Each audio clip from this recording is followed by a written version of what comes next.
এবার ঈদযাত্রায় পদ্মা সেতুতে একদিনের টোল আদায়ের নতুন দ্বিতীয় সর্বোচ্চ রেকর্ড তৈরি হয়েছে। শুক্রবার 24 ঘন্টায় সেতু পাড়ি দিয়েছে 44,033টি যানবাহন।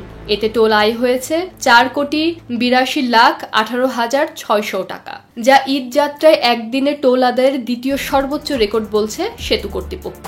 পদ্মা সেতুর সাইট অফিসের সহকারী প্রকৌশলী রাজন চন্দ্র বিশ্বাস তথ্য এ বিষয়টি নিশ্চিত করেছেন।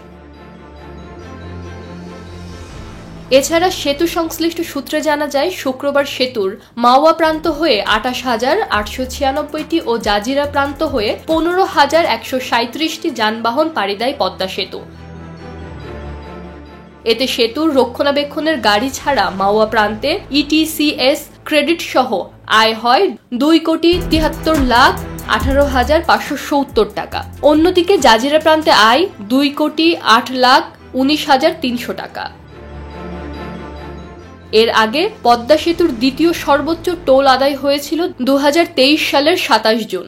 সেদিন সেতু দিয়ে 43,137টি যানবাহন পারাপার হয়। টোল আদায় হয় 4,60,53,300 টাকা, যা বর্তমানে তৃতীয় সর্বোচ্চ। আর একদিনে সর্বোচ্চ 4,90,67,050 টাকা টোল আদায়ের রেকর্ড হয় চলতি বছরের 9 এপ্রিল। এদিন মোট যানবাহন পাড়ি দিয়েছিল 45,204টি।